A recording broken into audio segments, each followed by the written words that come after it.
அனைவருக்கும் முதற்கண்ணின் வணக்கத்தை தெரிவித்துக் கொள்கின்றேன். வாழ்க வளமுடன். அனைவரும் இனிதே வாழ்க, வாழ்க வளமுடன்.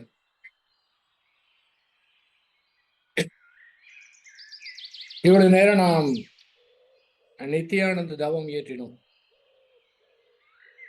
இந்த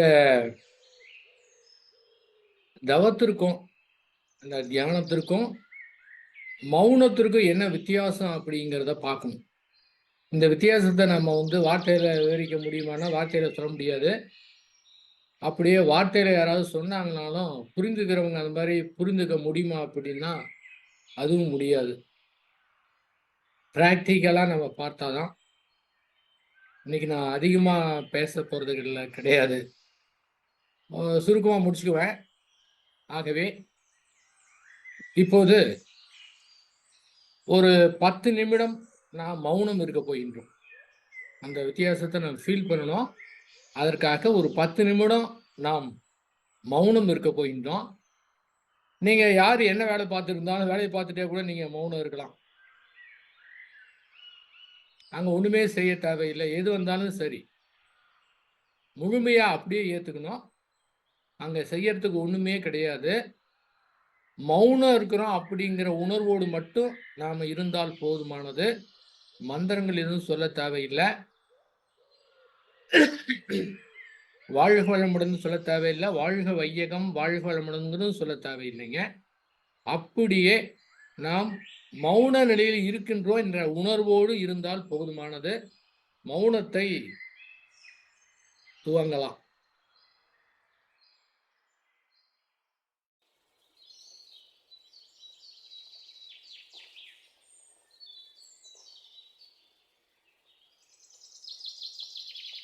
வாழ்க வையகம், வாழ்க வையகம், வாழ்க வளமுடன்.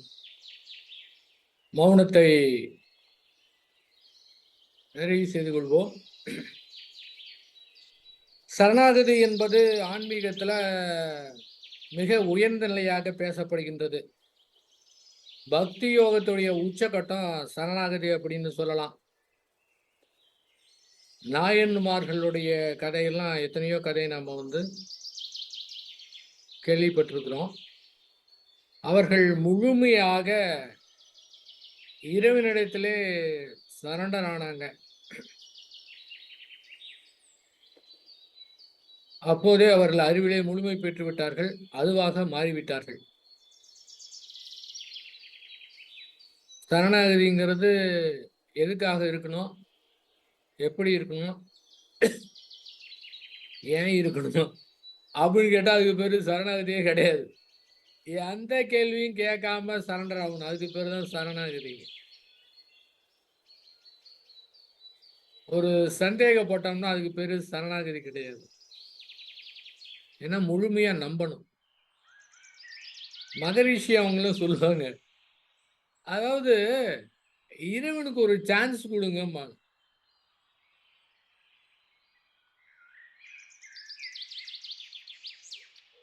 அதாவது அப்படியே முழுமையாக அந்த இறைவனை நம்புவது ஒரு சான்ஸ் கொடுத்து பாருங்க.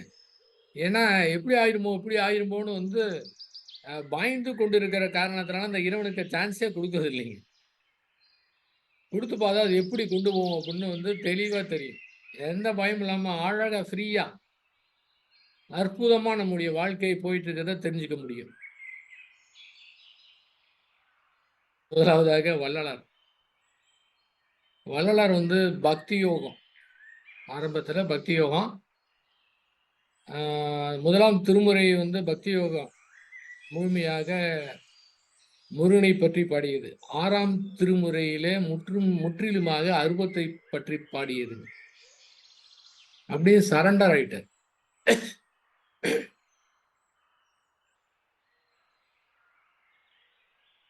அந்த கண்ணாடியை பார்த்து பயிர் செய்யும் போது அந்த கண்ணாடியில முருகனே அவருக்கு காட்சி கிடைத்தார். எப்படி காட்சி கிடைத்தார்னா, அந்த முருகனுடைய உருவத்தை அப்படியே எடுத்து பார்த்து பழகி நினைந்து பழகி அப்படியே உயிரோடு கலந்திருக்கிற காரணத்தினால பயிற்சியின் போது இங்க கூடிய ஜீவகாந்த ஆற்றல் அங்க ப்ரொஜெக்ட் ஆகும்போது இந்த உயிர்ல என்ன பதிவாயிருக்கோ அது தெரியுது.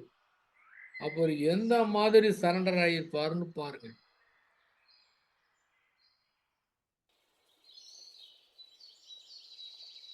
வேதாத்திரி மகரிஷி முழுமையாக அது பக்தி யோகத்துல இறைவா அப்படின்னு சொன்னதுக்கும், பிறகு ஞானம் அடைந்ததுக்கு பிறகு இன்ப ஊற்றாய் நிறைந்த இறைவா என்று சொன்னதுக்கும் எனக்கு ரெண்டுக்குமே வித்தியாசம் இல்லைங்கிறாரு. ரெண்டும் சொல்லும் போதும் ஒரே மாதிரி பேரின்ப உணர்வு தான் கிடைக்குதுன்னு சொல்றாருங்க. அப்ப பாருங்க எப்படி இருக்கணும். அவர் முழுமையாக சரண்டர் ஆன காரணத்தினால எல்லாமே அவருக்கு கிடைத்ததுங்க.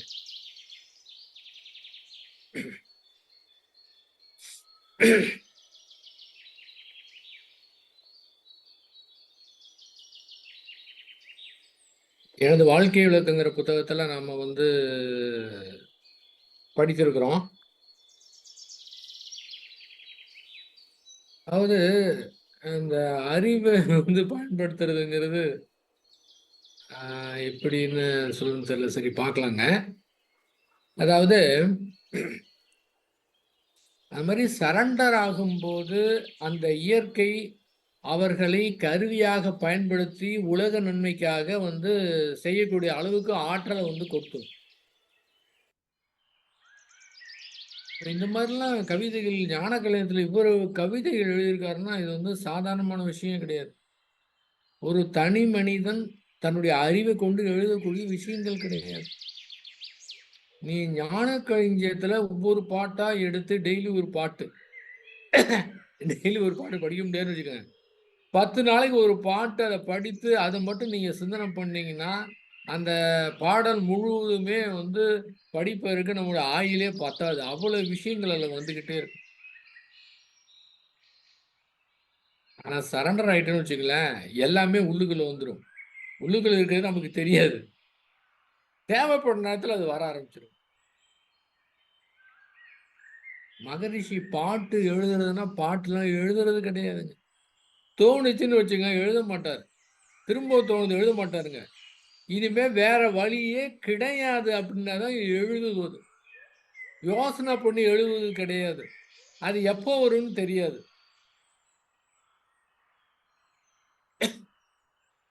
இரவு நேரத்துல உடனே உடனே எழுதி வைத்துருவார் மகரிஷி. அந்த மாதிரி ஒரு நாள் இரவு இது மாதிரி வீட்டுக்குள்ள தூங்கும்போது அவங்களுக்கு தொந்தரவா இருக்குங்கிறதுக்காக திண்ணையில படுத்திருந்தார். அந்த மாதிரி கவிதை வரும்போது லைட்டை போட்டு எழுதுறதுக்கு உள்ள படுத்திருந்தா அவங்களுக்கு தொந்தரவா இருக்குங்கிற காரணத்தினால வெளியில திண்ணையில படுத்திருக்காரு. அது ஒரு பௌர்ணமி நாள். விழிப்பு வருகின்றது. எழுந்திருக்கிறார். அங்கே வள்ளலார் அப்படியே வெள்ளை நிற உடையோடு அப்படியே முழுமையாக அப்படியே காட்சி கொடுக்கிறார்.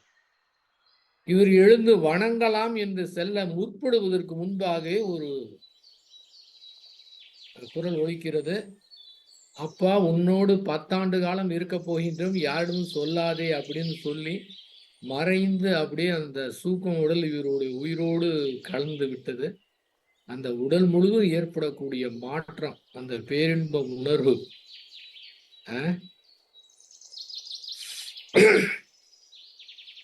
அது எப்படி இருக்குன்னு நினைச்சு பார்த்தா நமக்கும் இந்த பேரின்ப உணர்வு கண்டிப்பா கிடைக்கும். முடிஞ்சிருச்சுங்க. ஒரே ஒரு மகான் உலகத்துல தனக்கு உணர்ந்தனத அந்த இயற்கை உணர்த்தினத செயல்படுத்தினார்னா பெரிய மாற்றத்தை ஏற்படுத்த முடியும். ஒரு மகானே அது மாதிரி மாற்றத்தை ஏற்படுத்த முடியும்னா 2 பேர் இப்ப ஆயிட்டாங்க. அதுக்கு பிறகுதான் மனவளக்கலை மன்றங்களே பெரியது. ஏன்னா அங்க அவங்க ஒருத்தர் ஒரு ஏக்கத்தோடு இருந்தார். இங்க ஒருத்தர் ஏக்கத்தோடு இருந்தார். 2 இணைப்பு கிடைத்து விட்டது. ஸ்பெசிபிக் கிராவிட்டிங்கிற முறையில அந்த இயற்கையை அங்க கொண்டு போய் சேர்க்குது. இது இயற்கை. இதெல்லாம் ஒரு முயற்சியும் தேவையில்லை. அந்த மாதிரி நடந்து கொண்டால் அந்த மாதிரி நிகழ்ச்சி நடக்கும். இதான் செயல் விளைவு தத்துவம். வரலாறு எனக்கு வரணும்னு முயற்சிலாம் பண்ணல, ஒன்றும் பண்ணல. ரொம்ப கடுந்தவெல்லாம் கூட இல்லை. அதே மாதிரி அங்க என்ன ஒருத்தர் இருக்காரு, இங்கே இதே மாதிரி ஒண்ணா இருக்கு. 2யும் இணைப்பு கொடுக்குது. அதுதான் இயற்கை. அதுதான் அருட்பேராற்றல்னு சொல்லலாம். அதுக்கு பிறகு மகரிஷி என்ன சொல்றாங்க? இனிமே எனக்குன்னு எதுவுமே கிடையாது. வள்ளலார் என்னன்னு உணர்த்துறாரோ அதான் நான் செய்ய போறேங்கிறாரு. முடிஞ்சு. இங்க ஒரு இவருடைய செயல் எதுவுமே கிடையாதுங்க. இதுதாங்க சரணாகதி. ஏன், எதுக்கு, எப்படி, என்ன, அதெல்லாம் கேள்வியே கேட்கறதில்ல. என்ன அவர் உணர்த்துறாரோ செய்துகிட்டே இருக்க வேண்டியதுதான். என்ன பாருங்க. இந்த கவிதையெல்லாம் இந்த மாதிரிலாம் வந்து நிச்சயமா அந்த இயற்கையே வந்து இந்த சமுதாயத்திற்காக கொடுக்கப்பட்டது. அவங்க கருவியா இருக்கிறாங்க. இப்போதும் சினிமாவுக்கு பாட்டு எழுதுறவங்க ஒரு பேர் கவிஞர்கள் இருக்கிறாங்க. அவங்களுக்கு இயற்கை ஒரு ஆற்றல் வந்து கிடைத்திருக்கின்றது. கண்ணதாசன் அவர்கள் வந்து அருமையான பாடல், தத்துவ பாடல் எத்தனையோ அற்புதமா எழுதியிருக்கிறாருங்க. அந்த நிகழ்வை சொல்றாங்க. அவரு நினைக்கிறாரு, உடனடியா ஒரு 10 நிமிடத்துல எழுதி கொடுத்துடுறாரு. ஆனால் அந்த அளவுக்கு ஆற்றல் இருந்தும் அவரு நிறைவு பெறக்கூடிய காலகட்டத்துல இவ்வளவுலாம் இருந்து நான் வந்து இறைவனை உணர முடியலையேன்னு இருக்கிறார். அந்த பாட்டு ஏற்க கொடுத்தது வேற, இங்க இவருக்கு கொடுத்தது வேறங்க. அதன் மூலமா வாழ்க்கையில எத்தனையோ பேர் கூட அந்த தத்துவ பாடலை கேட்டு நல்ல சிறப்பா வாழ்க்கை நடத்தாங்க வச்சுக்கோங்க. அது வேற விஷயம். ஆனா அந்த இறைவனாகவே மாறி அந்த சரண்டர் ஆகுறது அப்படிங்கிறது மிக அற்புதமானது. வேதாத்திரி அவர்கள், மகரிஷி அவங்க அந்த எளிமை, அந்த பணிவு, இதெல்லாம் வந்து வந்து ஆக எளிமையா இருக்கணும், பணிவா இருக்கணும் அப்படின்னு நினைச்சுலாம் வர்றதில்லைங்க. அதெல்லாம் இயல்பா போயிருது. அவர் மாதிரி இருக்கணும்னா அந்த மாதிரிலாம் முயற்சிலாம் செய்து அதுக்கு பிறகு அது கிடையவே கிடையாது. அது இயல்பு. அந்த சரண்டர் ஆயிட்டா அதனுடைய செயல்வழி தத்துவம் தானாக மாற்றம் நடக்கும். அங்க எதுவுமே கிடையாது. அந்த மாதிரி முழுமையாக தன்னையே அர்ப்பணித்த காரணத்தினால அவர் உலகத்துக்கே தன்னை அர்ப்பணித்துக் கொள்ளக்கூடிய ஒரு தன்மை கிடைச்சது.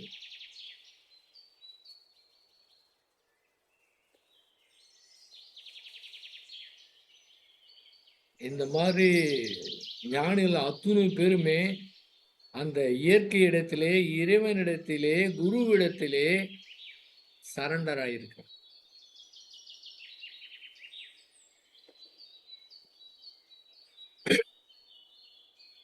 அவ்வளவு பெரிய ஆற்றல் வந்து எப்படி கிடைக்குதுன்னா அதுதான். கற்பனையே செய்து பார்க்க முடியாத அளவுல கிடைக்குதுன்னா அவர்கள் வந்து இயற்கையாகவே மாறிவிட்டார்கள்.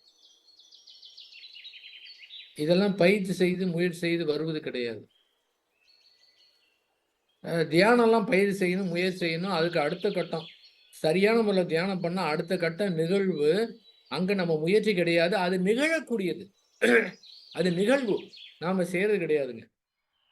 அந்த தகுதியை மட்டும் நாம் வளர்த்து கொண்டால் போதுமானது.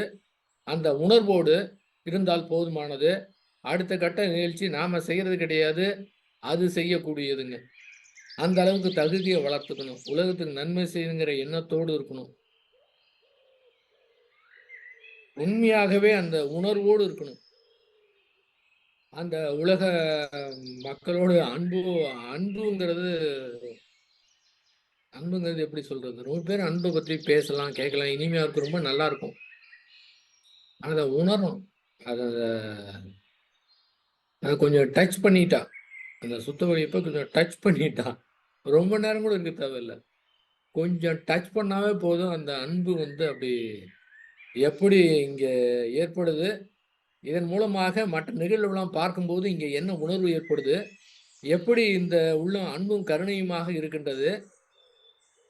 என்ன மாற்றங்கள், என்ன உணர்வுகள் வந்து ஏற்படுது? மற்றவங்க அனுபவிக்கிறத நாமே அனுபவித்ததாக. அந்த மாரி ஒரு துன்பம் அனுபவிச்சாலும் நாம அனுபவிக்கலை என்றால் கூட, அவர்கள் அனுபவிக்கக்கூடிய அந்த துன்பத்த அப்படியே முழுமையாக உணரக்கூடிய அளவிலே இருக்குதுன்னா, அத கொஞ்சம் டச் பண்ணி பார்த்தா தெரியும். எல்லாருமே அந்த சரண்டர் ஆகி தான் அந்த நிலைக்கு வந்து போயிருக்கிறாங்க. மகாராஷ்டிராவுல நிசகர்த்தா அப்படின்னு ஒருத்தர். அவருடைய குரு சொன்னாரு, "நீயே மெய்ப்பொருள்" சொன்னாரு. அவரு வேற எதுவுமே எடுத்துக்கல. குரு சொல்லிட்டாரு, "நான் தான் மெய்ப்பொருள்." சந்தேகமே இல்லாம நான் தான் மெய்ப்பொருள், நான் தான் கடவுள், நான் தான் அப்படிங்கிறதுல ஆழ்ந்து இருந்தார். சந்தேகமே கிடையாது. நான் தான் மெய்ப்பொருள் முடிவு பண்ணிட்டாரு. அங்க ஏன், எதுக்கு, என்ன நடக்குது எதுவுமே நினைக்கவே இல்ல. 3 வருஷம் அதேல இருந்தாரு. ஏன்னா குரு சொல்லிட்டாருன்னா அங்க எதுவுமே கிடையாது. முடிஞ்சுது. 3 வருஷத்துக்கு பிறகு அவரு அந்த முழுமையா அந்த முழுமைய வந்து உணர்ந்தாருங்க. அவரே வேற வகையில 3 வருடம் ட்ரை பண்ணியிருந்தாருன்னா, அவருக்கு அது கிடைக்குமானா கிடைச்சிருக்காது. ஏன்னா குருவ வந்து நம்புனாரு. ஸ்ரீ பகவத் ஐயாவும் கிட்டத்தட்ட 40 வருஷமா வந்து கஷ்டப்பட்டாரு. என்னென்னமோ தியானம் பண்ணாரு, பரவச நிலை கிடைச்சு எல்லாமே கிடைச்சது. ஆனா அது கிடைக்கல. அது எப்படிங்க அது? அந்த வித்தியாசத்த எப்படி உணர்றது? பரவச நிலையே கிடைக்குது. எல்லாமே இருக்கு. ஆனா அந்த வித்தியாசத்த எப்படி உணர்வது? அது வந்து எப்படிங்க வித்தியாசத்த உணருது? அந்த நிலை ஞான நிலைக்கும், சாதாரண நிலைக்கும், நாம ஞானம் அடைந்தா நமக்கு எப்படி தெரியும்? இந்த மாரிலாம் கேள்வியே கேட்க தேவையில்ல. அதுக்கே வேதாந்த மகரிஷியே சொல்லிட்டாரு. அதுவானால் அதுவே சொல்லுன்ட்டாரு. முடிஞ்சு போச்சு. இங்க வேலையே கிடையாது. அதுவானால் அதுவே சொல்லுங்க. நீங்க இப்பவே நம்ம கற்பனை பண்ணிட்டு இருக்க வேணாம். ஆகா ஞானம் அடைஞ்சுட்டா எப்படி நமக்கு தெரியும்? அப்படின்னு. சாரி. ஞானம் அடைங்கிறத ஞான நிலையில இருக்கிறத தெரிஞ்சுக்கணும். அப்ப ஸ்ரீ பகவத் ஐயா வந்து இங்க தேனி பக்கத்துல அவரு பேரு ராஜு பேரு. ராஜுன்னு அவர் பேருங்க. ஆனா தேனி சுவாமின்னு கூப்பிடுவாங்க. அவர போய் பார்க்கறதுக்கு போறாரு. தேனிங்கிற ஊருக்கு பக்கத்துல கிராமத்துல. அங்க இருக்கிறவங்க யாருக்குமே தெரியல. இவரு போறாரு. போய் கண்டுபிடிச்சு, அவர்ட்ட பேசிட்டு இருந்துட்டு, அவரும் அதே தான் சொன்னாரு. நீயே மெய்ப்பொருள்ன்னு சொல்ட்டாரு. இவரும் அத நம்புனாரு. இவருக்கே உடனே கிடைச்சிருச்சுங்க. பாருங்க. இத எத்தன தடவ கேள்விப்பட்டிருக்கோம். அகம் பிரம்மாஸ்மி. நீயே மெய்ப்பொருள். மகரிஷி நீ கவிதை எடுத்து பார்த்தீங்கன்னா, எக்கச்சக்கமானது இருக்கும். ஒன்றாய் அறிந்த இடம் அறிவு முழுமை முத்தி. முடிஞ்சிருச்சு. எத்தன தடவ சொல்லியிருக்கிறார். எல்லா தத்துவத்தையும் கேட்கிறோம். அந்த தத்துவத்த வந்து நம்ப முடியலைங்களே. நீயே பிரம்ம ஞானின்னு சொல்லிட்டாரு. இவரு இந்த ராமானுஜர் வந்து ஸ்ரீரங்கத்துல இருந்து இதுக்கு போறாரு. திருக்கோஷியூர் ஊருக்கு போறாருங்க. குருவ பார்க்கறதுக்கு.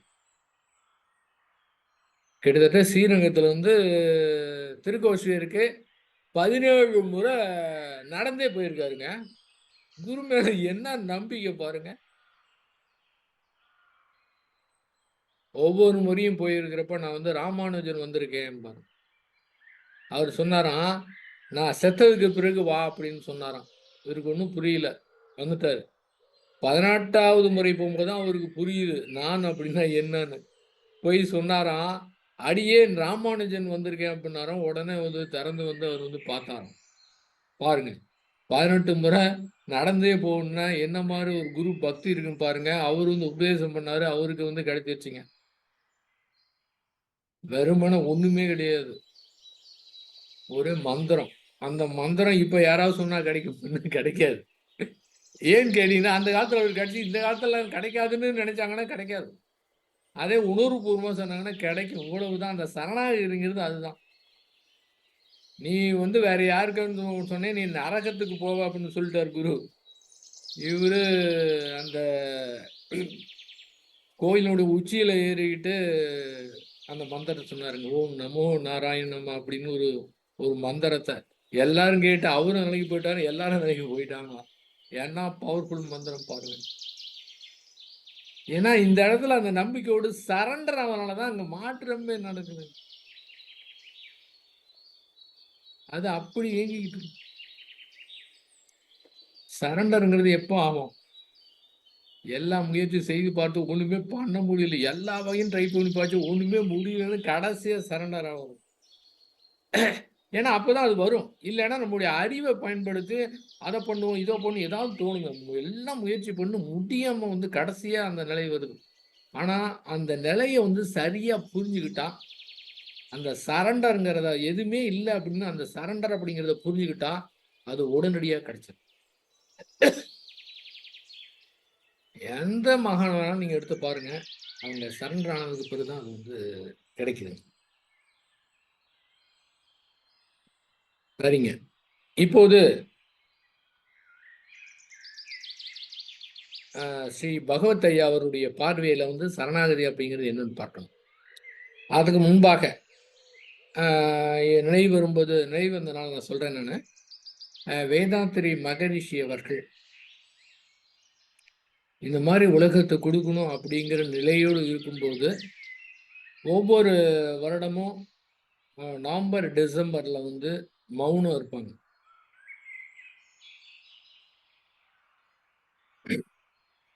அவருக்கு வந்து மௌனம் தேவையில்லை, முழுமையிட்டார். அவர் எதுக்காக மௌனம் இருக்கிறார்? அவர் எதற்காக மௌனம் இருக்கின்றார் என்றால் அவர் மௌனம் தான், நாம மௌனம் இருப்போம். அதுக்காக தான் மௌனம் இருக்கார். அவருக்கு தேவையில்லை. அந்த மாதிரி மௌன காலகட்டத்தில் அவர்கிட்ட எத்தனையோ பேர் வருவாங்க. இன்னும் இன்னும் கூட எத்தனையோ மகான்கள் ஏக்கத்திலே இருக்கின்றார்கள். அவர் உலகத்துக்கு என்ன செய்யணும் அப்படின்னு ஏக்கத்தோடு இருந்திருக்கிறாங்க. அதை வந்து வேதாத்திரிய மகர்ஷியை கூட கருவியா பயன்படுத்திக்குவாங்க. அந்த மாதிரி மௌன காலகட்டத்தில் அவங்க அங்க வருவாங்க, உணர்த்துவாங்க. அதை மகரிஷி அவங்க செய்வாங்க. அப்ப சரண்டர் நிலையில இருக்கிறனாலதான் அவங்களே வந்து வராங்க. எத்தனையோ பேர் ஒரு முறை மௌனம் இருக்கும்போது ஒரு போகரே வந்து வந்தாருங்க மகரிஷி இடத்துல.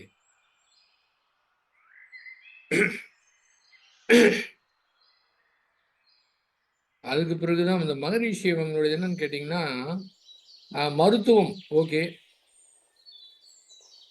ஆனா வந்து இந்த வேற மாதிரி முறையில அப்படியே டச் பண்ணியோ வேற மாதிரி குணப்படுத்துறது மகரிஷிக்கு விருப்பம் கிடையாது.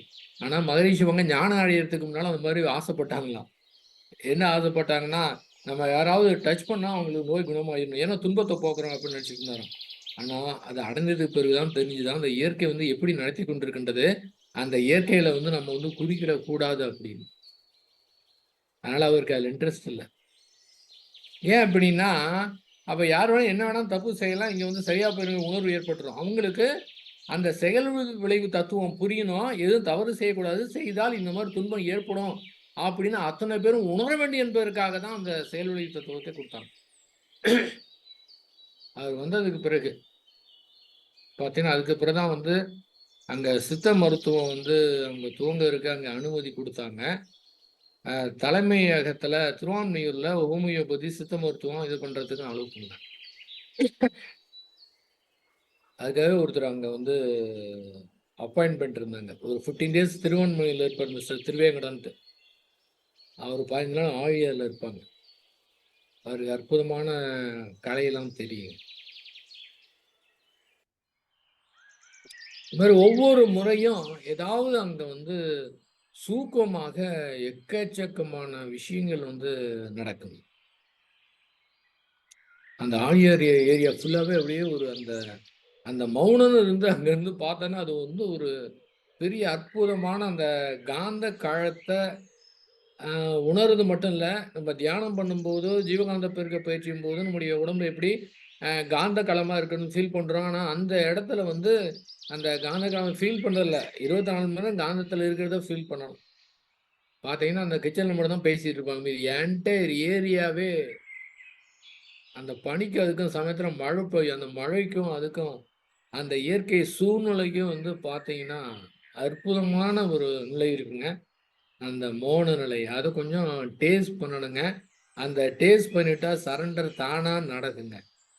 ஏன்னா இங்க வாய் பேசாமல் இருக்கும்போது தான் இந்த பிரபஞ்சத்தோடு நமக்கு இணைப்பு கிடைக்கின்றது. அப்ப தானாகவே அந்த நிகழ்வுன்னு சொன்னோம் பார்த்தீங்கன்னா, நம்ம முயற்சி செய்யறது கிடையாது. நிகழ்ச்சின்னு சொன்னோம் பார்த்தீங்களா? அந்த சரண்டர் நிகழ்வு அந்த மௌனத்திலே வந்து நடக்குது.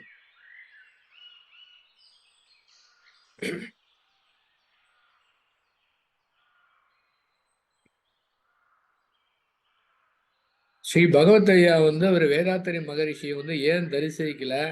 அவர் ஆர்வத்தோடு இருந்தாரு. ஏன் வந்து இவரை மீட் பண்ணலாம் அப்படின்னு வந்து பலமுறை நான் நினைத்தது உண்டு.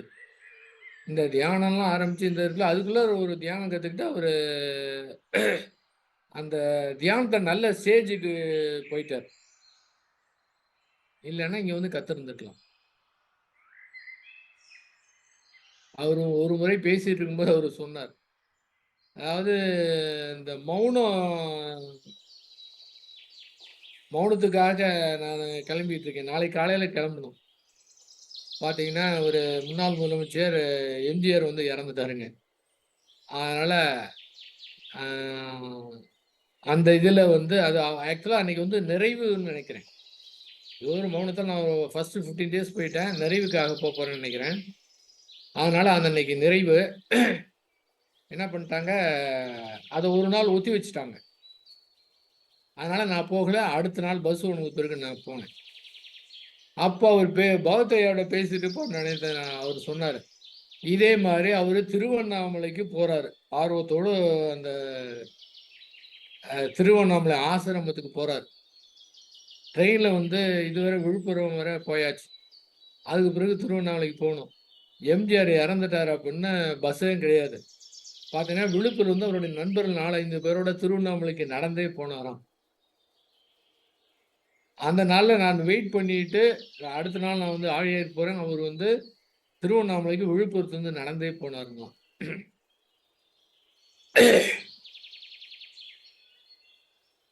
சரிங்க. அதனால அந்த சரண்டர் வருது நடக்கக்கூடிய நிகழ்வு வந்து நம்ம வந்து நேரம் கிடைக்கும்போது மௌனம் இருக்கலாம். நீங்க ட்ரெயின்ல போம்போது கூட மௌனம் இருக்கலாம். பஸ்ல போம்போது கூட மௌனம் இருக்கலாம். மௌனம் இருக்கிற உணர்வோடு இருக்கலாம். இதுக்காக நேரத்த ஒதுக்க தேவையில்ல. எங்க நேரம் கிடைக்குதோ அந்த இடத்துல நீங்க வந்து இப்ப இருக்கிறோங்கிற உணர்வோடு இருக்கலாம். 10 நிமிடம் கிடைத்தா கூட வந்து இருக்கலாங்க. இதெல்லாம் ஞாபகம் இருக்கணும். சரண்டர் அப்படிங்கிறது ஞாபகம் இருந்தா, அது நினைவுக்கு வரும். அப்ப இருந்தோம்னா, அது தானாக நிகழக்கூடியது. நாம வந்து செய்யறதுக்கு ஒண்ணுமே இல்லன்னு முடிவு பண்ணக்கூடியதுங்க. சரிங்க. பகவத் ஐயா அவர்கள் பார்வையில என்ன சொல்றாங்க அப்படின்னா, அதாவது நம்முடைய அகத்திலே வரக்கூடிய உணர்வுகள் எதுக்குமே நம்ம வந்து பொறுப்பு கிடையாது. தானாக நடக்கக்கூடியது, தானாக வரக்கூடியது. அங்க நம்ம செய்யறதுக்கு எதுவுமே கிடையாது. அது நல்ல உணர்வா இருந்தாலும் சரி, கெட்ட உணர்வா இருந்தாலும் சரி, அது தானாக தோணுகின்றது. தானாக வருகின்றது. தானா வந்தா தானா மறைஞ்சிரும். அதனுடைய ஆயுள் வந்து 1/2 வினாடி தான். ஆகவே நாம செய்யறதுக்கு ஒண்ணுமே கிடையாது. ஆனால், அது சரி செய்வதற்கு நாம பொறுப்பை எடுத்துக்கொண்டோம் என்றால், அத சரி செய்ய நம்மளால முடியாது. தானாக தோன்றியது தானாக மறைந்துவிடும். அங்கே நமக்கு பொறுப்பு கிடையாது. அப்ப சரணாகதி தத்துவத்திலே அவர் என்ன குறிப்பிடுறாருன்னா, நம்முடைய மனதிலே வரக்கூடிய உணர்வுகள் அத்துணையுமே தானாக தோன்றுகின்றது, தானாக மறைந்து விடுகின்றது. அத சரி செய்ய வேண்டிய கடமை நமக்கு வந்து கிடையாது. நம்ம படத்துல நடிக்கிறோம். டைரக்டர் கோவப்படுங்கன்னு சொல்றாரு. நம்ம கோவப்படுற மாரி நடிக்கிறோம். இப்ப நாமா கொண்டு வந்தது. போதும் நிறுத்துங்கன்னு சொல்றாங்க. இப்ப நிறுத்திக்கலாம். ஆனா, நடிக்கிறதுக்காக எப்ப ஆரம்பிக்கணும், எப்படி நடிக்கலாம்? நாமா கொண்டு வந்த கோவம். ஆனால், நடைமுறை எதார்த்த வாழ்க்கையிலே நாமாக கொண்டு வர்றது கிடையாதுன்னு அந்த சூழ்நிலையில அது தானாக வருகின்றது. அத வந்து நான் சரி பண்ணிருவேன்னு முயற்சி செய்தோம்னா, அது முடியாத விஷயம். ஆகவே போராடவே தேவையில்ல. அது நல்லதா இருந்தாலும் சரி, கெட்டதா இருந்தாலும் சரி, அங்கேயே நம்ப அந்த பொறுப்பே கிடையாது. அப்படின்னு முடிச்சுக்கிட்டா தான் இதுக்கு பேரு தான் சரணாகதி தத்துவம். அவரு சரணாகதி தத்துவம் நீங்க சொல்றது என்னன்னா, அந்த வரக்கூடிய உணர்வுகள எதிர்த்து போராடாம சரண்டர் ஆயிருங்க.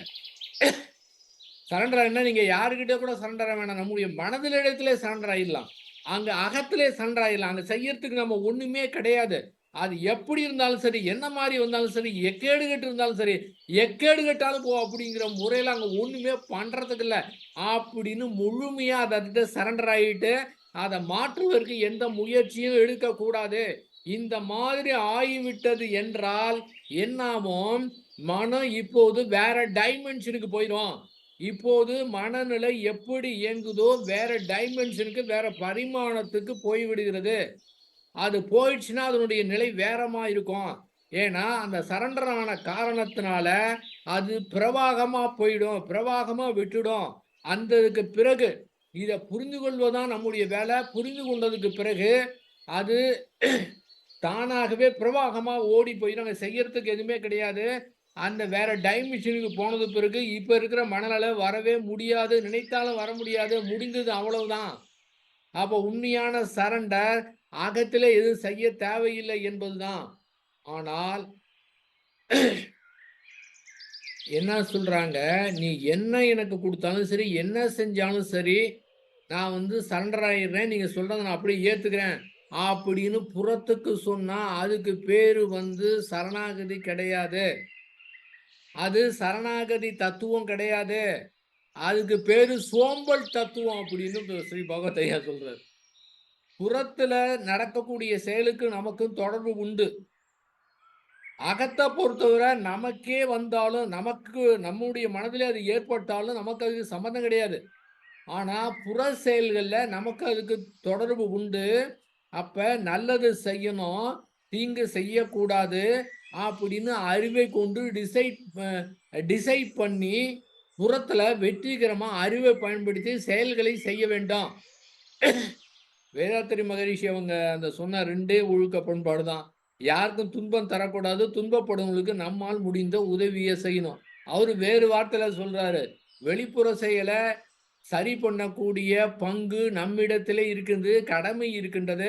அத வந்து சரியா செய்யணும். நமக்கு என்ன கடமை அத செய்யணும். வெளிப்புற செயல ஒரு நியாய தர்மத்தோடு நடக்கணும். அகத்த பொறுத்தவரை நல்லது, கெட்டது, உயர்ந்தது, தாழ்ந்தது எதுவும் கிடையாது. புறத்த பொறுத்தவரை நல்லது, கெட்டது, உயர்ந்தது, தாழ்ந்தது எதுவுமே எல்லாமே உண்டு. ஆகவே வெளியில நியாய தர்மத்தோடு நடக்கணும். நல்ல செயலை செய்யணும். அறிவை கொண்டு செயல்களை செய்து முன்னேறக்கூடிய வழிய பார்க்கணும். துன்பம் தராம இருக்கக்கூடிய வழிய செய்யணும். இது வந்து நாமாக செய்ய வேண்டியது. ஆனா அகத்த பொறுத்தவரை அங்க செய்யறதுக்கு வேலையே கிடையாது. இந்த புற செயல சிறப்பா செய்யணும் அப்படின்னா, நல்ல எனர்ஜி கிடைக்கணும்னா, அகத்துல ஒண்ணுமே செய்ய தேவையில்ல.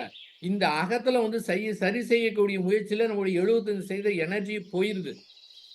அத செய்யணும், இத செய்யணும், இத மாற்றி அமைக்கணும். ஒண்ணுமே மாற்றி அமைக்க தேவையில்ல. அது தன்னைத்தானே தூய்மை செய்து கொள்ளும். அதை தூய்மை செய்து கொள்ளக்கூடிய பொறுப்பு இயற்கை தன்னகத்தே வைத்திருக்கின்றது. அத மாற்ற வேண்டும் என்றால் நம்மால் மாற்ற முடியாது. ஆகவே புறத்துல எத்தனை பேரு மிக சிறப்பா வந்து செயல வந்து செய்யணும். அகத்துல வரக்கூடிய உணர்வ வந்துன்னா, அத பயன்படுத்தி புறத்துக்கு வேணா அத பயன்படுத்திக்கலாம். புறத்துக்கு தேவையில்லைன்னா அத கண்டுக்காம விட்டுறலாம். முடிஞ்சு போச்சு. அதனுடைய ஆயுள் அரை வினாடி தான் முடிஞ்சு போச்சுங்க. அப்ப சிறப்பா அந்த வேதாத்திரி மகரிஷி அவங்க சொன்ன அந்த கர்ம யோகி, அந்த எதுவுமே எதிர்பார்க்காத கர்ம யோகி அப்படிங்கிறது இந்த புற செயல்ல நாம என்ன மாதிரி செய்யறோமோ அதை பொறுத்து தான் இருக்குதுங்க. அது எத்தனை பேர் தயாராகிறார்களோ அதை பொறுத்து தான் உலகத்தை மாற்றத்தை ஏற்படுத்த முடியும். நம்ம ரோட்டுக்கு நம்ம வீட்டுக்குள்ள ரோடு இருக்கு, குண்டும் குழியுமா இருக்கு. அது வந்து தானா சரியமானா சரியவே ஆகாது. நாம முயற்சி பண்ணணும். ஏதாவது அப்ளிகேஷன் கொடுக்கணும். கவர்மெண்ட் செய்யலையா, அந்த தெருவுக்கெல்லாம் பணத்தை கலெக்ட் பண்ணி நம்ம இது நம்மளே போட்டுக்கணும். இவ்வளவுதான். இது மாதிரி ஏதாவது ஒரு செயல் செய்யணுங்க. அப்பதான் புறத்தை மாற்ற முடியும். தானா நடக்கும், எப்பயாவது நடக்கும். எத்தனை வருஷத்துக்கு பின் நடக்கும் பார்க்கலாம் அப்படிலாம் இருக்கவே கூடாது. செயல் வந்து செய்யணும். அந்த மாதிரி செயல் அந்த நிஜமாவே வேதாத்திரி மகரிஷி அவர்கள் அந்த அந்த கர்மயோகிங்கிற வார்த்தைக்கு என்ன அர்த்தம்னா, செயல் செய்துகிட்டே இருக்கணும். யாரு எப்படி இருந்தாலும் சரி, யாரையும் எதிர்பார்க்காம என்ன மாரி செய்தாலும் சரி, என்ன துன்பம் ஏற்பட்டாலும் சரி, அதெல்லாம் ஒண்ணுமே கிடையாது. நம்ம வேலை நல்லது மட்டும் தான் செய்யணும். வேற எதுவுமே கிடையாது. அப்படின்னு சோர்வுறாம செய்து கொண்டே இருக்கணுங்க.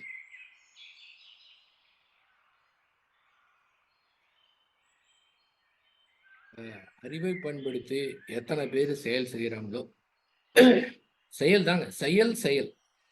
செயல்படு. செயல்பாடு, செயல்படு. செய்துகிட்டே இருக்கணுங்க. இன்னும் என்ன பண்ணலாம்? எப்படி பண்ணலாம்? நம்ம குடும்பத்துக்கு என்ன பண்ணலாம்? குடும்ப உறுப்பினர்களுக்கு என்ன பண்ணலாம்? நம்ப குழந்தைங்களுக்கு என்ன பண்ணலாம்? எப்படி? எந்த மாரி நாம நடந்துக்கிட்டா, எந்த மாதிரி இவங்கள வந்து டெவலப் பண்றது? அப்படின்னு வந்து சிந்தனை பண்ணுங்க. சிந்தனை பண்றதுன்னா, இன்னும் நல்ல விதமாக எப்படி? அந்த மாதிரி. ஏன்னா இப்ப அட்வைஸ் சொன்னா யாரும் கேட்கறது இல்ல. அந்த எந்த நேரத்துல எப்படி பொருத்தமா, எப்படி சொல்லணும் அப்படின்னு நம்மை தயார் செய்து அத பண்ணணுமே தவிர, "ஏன்னாங்க ஒண்ணும் சொன்ன பேச்சு கேட்க மாட்டேங்கிறாங்க, என்னவோ" அந்த மாரிலாம் விடக்கூடாது. நம்முடைய கடமை. எந்த இடத்துல பொறுப்பு எடுக்கணும், எந்த இடத்துல பொறுப்பு எடுக்கக்கூடாதுன்னு புரிஞ்சுக்கணும். அகத்த பொறுத்தவரை எந்த பொறுப்பும் எடுத்துக்க தேவையில்ல. புறத்த பொறுத்தவரை முழுமையான பொறுப்பு எடுக்கணும். அது முடியலன்னா பரவால்ல. எப்படி பண்ணாலும் சரி. என்ன? எப்படி என்ன என்ன செயல் அப்படின்னு அதே ஃபோக்கஸா இருந்தா இயற்கையே கொடுக்கும். அதை செய்தோம்னா வெற்றி பெற முடியுங்க. நிறைவேறிச்சா அடுத்து இந்த ஊருக்கு உலகத்துக்கு என்ன செய்யலாம், எப்படி செய்யலாம், என்ன செய்யலாம், இன்னும் என்ன பண்ண முடியும், எப்படி நாம உணர்ந்து மற்றவங்களுக்கு உணர்த்த முடியும், எப்படி நல்லவங்களுக்கு அந்த நல்லதாக எப்படி கொடுக்க முடியும் அப்படின்னு ஒரே சிந்தனைய இப்ப புற செயலுக்கு பயன்படுத்தணும். அகத்துல அங்க ஒண்ணு வேலையே கிடையாது. போன முறை சொன்னோம் பாத்தீங்களா, இந்த லோன் வாங்கினா ஒரு 1 வருஷம் இருக்கு, 36 மாதம் இருக்கு. ஆனா என்னைக்கு தியானம் கத்துக்கிட்டோமோ, தீட்சை வாங்கிட்டோமோ, அதுல இருந்து ஒரு 36 மாதம் 3 வருடத்துக்குள்ள, இது ரொம்ப அதிகம். 1 வருடம் தான். நல்லா தவம் பண்ணணும், நல்லா தியானம் பண்ணணும், நல்லா தரிசனம் பண்ணணும். 36 மாசத்துல ஆன்மீகத்தையே க்ளோஸ் பண்ணிடணுங்க. ஆயுள் முழுக்க ஆன்மீகத்தை நான் அடையணும், ஆன்மீகத்தை முன்னே நினைச்சுக்கிட்டு இருக்கக்கூடாது. Only 36 months. தீட்சை வாங்கலேருந்து 3 வருடம் தான். ஆன்மீகத்தையே க்ளோஸ் பண்ணிருந்துங்க. வாழ்நாள் முழுக்க ஆன்மீகத்தில் இருக்க தேவையில்லை. ஏன்னா ஆன்மீகத்துல அந்த சரண்டர் ஆகி அந்த நிலைக்கு போயிட்டோம்னா நமக்கு வெளியில தான் வேலை இருக்குதுங்க. எக்கச்சக்க வேலை இருக்குதுங்க. எங்க பொறுப்பு எடுத்துக்கணும்? வெளியில பொறுப்பு எடுத்துக்கணும். வெளியில 3 பேருக்கு பொறுப்பு இல்லை, நாம தாங்க பொறுப்பு எடுத்துக்கணுங்க. அந்த மாதிரி செயல்பட்டா எப்படி கரு வளர வளர கருப்பை விரிவடைகின்றதோ, அதே போல அந்த உணர்வோடு இருக்கும்போது அது அவங்க செயல்படக்கூடிய இடம் வந்து விரிஞ்சுக்கிட்டே போகுங்க. அது எப்படி நடக்கும் அது சொல்ல முடியாது. சரண்டர்னா அது எப்படி வேணாலும் நடத்துங்க. ஆக அந்த முறையில நாம அந்த இயற்கைய, அந்த அருட்பேராற்றல, அந்த சுத்த வெளியோடு எப்படி நான் உங்களுக்கு சொல்றதுன்னே எனக்கு புரியலையே.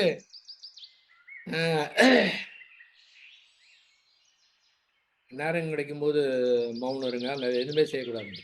எதுவுமே செய்யக்கூடாது. எதுவுமே பண்ணக்கூடாதுங்க. அங்க வேலையே கிடையாது. அப்படியே சும்மா இருக்க வேண்டியதுதான். அத மட்டும் செய்யணும். வேற வழி கிடையாது. அது செய்யுங்க. அதுவே கொண்டு போகுங்க. சரண்டருக்கும் கொண்டு போகுங்க. எல்லாத்துக்கும் கொண்டு போகுங்க. உலக நன்மைக்கும் கொண்டு போகுங்க. அப்ப மகரிஷி அவங்க நினைத்த அந்த நபர்கள் வந்து எண்ணிக்கை வந்து தானா பெருகும். ஆகவே அந்த முறையில அதை அந்த புரிதல் மூலமாக இன்னும் செயல்களை எப்படி செயல்படுது என்று சிந்தித்து செயல்படுவோம். அதுக்கு குருவோட உயிர் கலப்ப வேண்டும். அவருடைய நினைவு வேண்டும். அந்த மோனத்துல தான் அவருடைய உயிர் கலப்பு கிடைக்கும். அதை நம்ம வந்து செய்யலாம். இப்போ வந்து இஸ்ரேலுக்கும் ஹமாஸ் படையினருக்கும் நடந்த சண்டையில கிட்டத்தட்ட 21,000 பேருக்கு மேல இறந்துட்டாங்க. அந்த இறந்தவங்கலாம் யாருன்னு கேட்டீங்கன்னா, அவங்களுக்கு ஒண்ணுமே தெரியாது. இந்த 2 தலைமைக்கு ஏற்படக்கூடிய கோபத்தினால அந்த ஒண்ணுமே அறியாத மக்கள், இன்னும் எத்தனை படைவீரர்கள், இந்த படைவீரர்ல போயிருக்கவங்க எத்தனை பேரு தன்னுடைய கணவன, தன்னுடைய குழந்தைய, தன்னுடைய அப்பாவ எத்தனை பேர் இழந்திருப்பாங்க. எவ்வளவு பெரிய ஆளா இருந்தாலும் மனம் இருக்குது, உணர்வு இருக்குது. இதை யாராவது கொஞ்சம் சிந்தனை பண்றதுக்கு அவங்களுக்கு நேரம் கிடைக்கலையே. நம்ம அந்த நேரத்தை நாம எடுத்துக்கிட்டு உலகம் அமைதி பெறுவதற்கு நம்ம வாழ்த்துவோம். நம்ம வாழ்த்துறதுனால இப்போவாவது கொஞ்சமா நல்லா இருக்குது. இது அவ்வப்போது ஏற்படுது. ஏன்னா அந்த எதிர்காலத்தை நல்லா அந்த அமைதி வரணுங்கிறதுக்காக எல்லாருக்கும் சிந்தனை வரும்னா அந்த மாதிரி நிகழ்ச்சி நடக்கிற வாய்ப்பு இருக்கின்றது. இந்த மாதிரி பட்டு தான் திருந்தனா என்ன பண்ண முடியும்?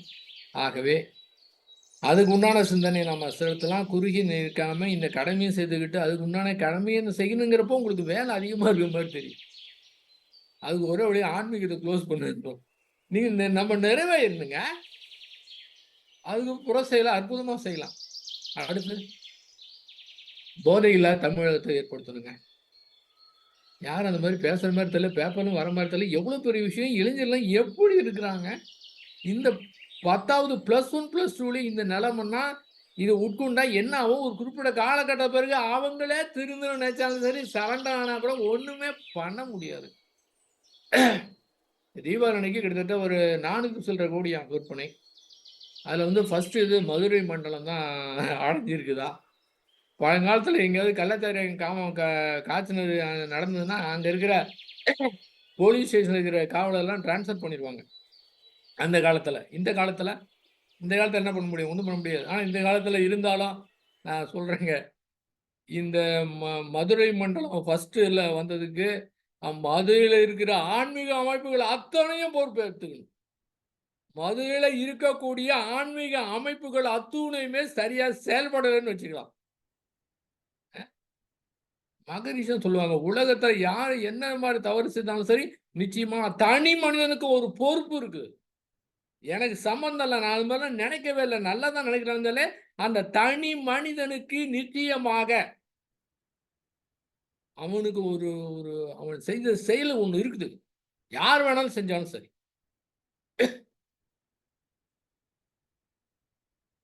அப்படியே அந்த இயற்கை நடத்தக்கூடிய கோடானு கொத்து நிகழ்ச்சியில அத்தனையும் பிணைந்து ஒண்ணோட ஒண்ணா பிணைஞ்சு கிடக்குதுங்க. அதுக்கு நான் சம்மந்தமே கிடையாது. நான் வாழ்த்திட்டு தான் இருக்கேன். நான்லாம் பொறுப்பு கிடையாதுன்னு சொல்ல முடியாது. ஒவ்வொரு தனி மனிதன் எங்க நடந்தாலும், அந்த தனி மனிதன் பொறுப்பு ஏற்கணும். அதுக்கு என்ன பண்ணணும்? பண்ணணும். ஆகவே அந்த மாரி நம்ம செயல்பாட்டுல ஈடுபட்டு, மகரிஷி அவர் நினைத்த அந்த கனவ நிறைவேற்றுவோம். நாம அனைவரும் ஒரு நடமாடும் அறிவு திருக்கோயிலாக திகழ்வோம் என்று கூறி, இந்த உரையை நிறைவு செய்கின்றேன். வாழ்க வையகம்! வாழ்க வையகம்! வாழ்க வளம்!